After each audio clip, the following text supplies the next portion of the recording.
Оживленно и насыщенно так стартовал день открытых дверей в кластере Академии цифрового развития, образовательного проекта, созданного по инициативе президента группы «Сафмар», предпринимателя и мецената Микаила Гуцериева в рамках договоренности с главой Ингушетии Махмудом Али Калиматовым. Академия бесплатно обучает жителей Ингушетии и Северного Кавказа по самым востребованным направлениям в сфере IT. Цель – создания мощного импульса развития информационных технологий на территории региона, развитие цифрового предпринимательства и подготовка конкурентоспособных IT-специалистов.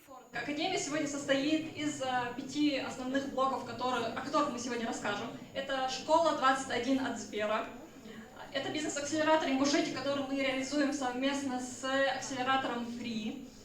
Также мы расскажем о центре карьеры, который помогает найти себя в других крупных IT-компаниях.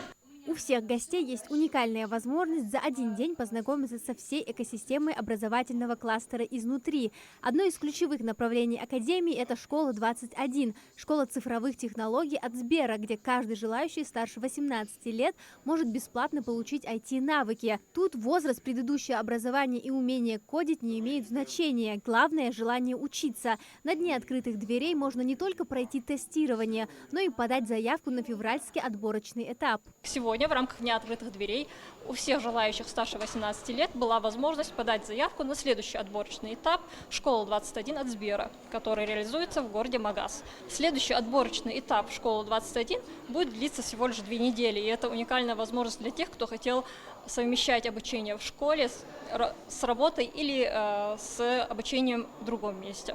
В образовательной зоне школы 21 для гостей подготовили разнообразные тематические игры на концентрацию, логику и мышление, навыки, необходимые успешному IT-специалисту. Это настоящее царство технологий, лаборатория RoboLab. Здесь теория оживает. Гости могут сами управлять робомашиной, пройти мастер-класс по 3D-моделированию и даже понаблюдать за процессом 3D-печати. Для многих это первый, но такой важный опыт живого общения с инженерией. По сути, мы уйдем отсюда уже с готовой моделью, возможно, даже с готовой сценой. Для тех, кто видит себя в роли создателя собственного дела, в Академии работает бизнес-акселератор Ингушетии. В этой зоне на дне открытых дверей представлена витрина достижений, интерактивная выставка успешных кейсов выпускников акселератора. У нас проходит программа старта и роста бизнеса, и выпускники, которые открыли или расширили свой бизнес, они у нас представлены здесь на стендах с указанием проектов, что за проект и что из этого вышло. Также подготовлена деловая игра для демонстрации возможностей образовательного и бизнес-трекинга. Для каждого гостя есть доступ к онлайн-курсу «Старт бизнеса. Первый шаг», который в том числе поможет подготовиться к отбору на программы бизнес-акселератора Ингушетии. Мы даем ускоренный доступ к знаниям через образовательные мероприятия в виде вебинаров или воркшопов. Мы даем персональное сопровождение экспертами, которые помогают тебе генерировать и тестировать свои гипотезы. Также мы даем доступ к сообществу. Это сообщество единомышленников и предпринимателей.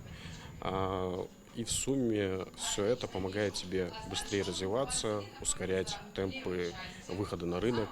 Получить навыки – это полдела. Главное – применить их на практике. В этом помогает Центр карьеры. Консультанты проводят для гостей экспресс-тестирование, помогают сориентироваться в мире IT-профессий и строят персональные стратегии успехов, в том числе с возможностью удаленной работы из родного региона. 5 релей, IT в команде. Ты должна назвать 5 релей, подкидывать этот мячик. На время, кстати. Время пошло. Можешь подумать сначала, потом подкидывать. Упадет, заново начинаешь. В течение всего дня гости свободно перемещаются между локациями, участвуя в активностях, общаясь с экспертами и собирая стикеры за пройденные задания, которые потом можно обменять на памятные призы в лавке сувениров. Хочу отметить саму атмосферу этого процесса. Здесь столько красок, столько эмоций, столько людей.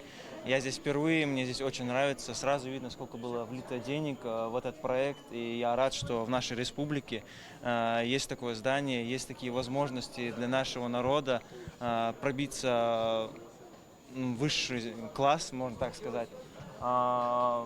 Проект отличный, я доволен. Увидев здесь обстановку, технологии, направления, которые здесь есть. Я вот планирую даже из колледжа, вот, когда закончу обучение, там вот сюда поступить, свой кругозор расширить. Может быть, программы буду писать. Робототехника тоже очень интересно звучит. Тоже что-нибудь буду разрабатывать для роботов. А это департамент образовательных программ. Здесь есть телеграм-бот, через который можно выбрать любой интересующий курс через АИ-ассистента. И на основе запроса вам подберут наиболее релевантный. Помимо прочего, для гостей провели нетворкинг-сессию с экспертами Академии и панельную дискуссию от бизнес-акселератора Ингушетии. Сегодня Академия цифрового развития открыла свои двери для сотен молодых людей. Но что они сами думают о происходящем? Узнали ли они что-то новое для себя? И главное, видят ли они здесь свое будущее? Я в школе занималась IT, пока была в 9 классе. Мы много чего изучали, в принципе, и именно из-за этого мне очень интересна тема IT. Я думаю поступить сюда, но пока что думаю только. Здесь мне прям очень нравятся люди здесь, игры всякие и мерч классный очень. Образовательный кластер Академии цифрового развития уникальный для Северного Кавказа проект группы «Сафмар» предпринимателя и мецената Микаила Гуцериева, реализуемый при поддержке главы Республики Ингушетия Махмуда Али Калиматова. Благодаря созданной экосистеме у молодежи есть все возможности строить успешный бизнес в родной республике, что дает молодым людям реальные инструменты для карьеры и самореализации без необходимости уезжать из региона. День открытых дверей – это больше, чем просто экскурсия. Судя по ажиотажу и интересу гостей, этот шанс готовы использовать сотни будущих IT-специалистов и предпринимателей. Амина Зязикова, Мовлатгири Ахильгов, Магаз 24.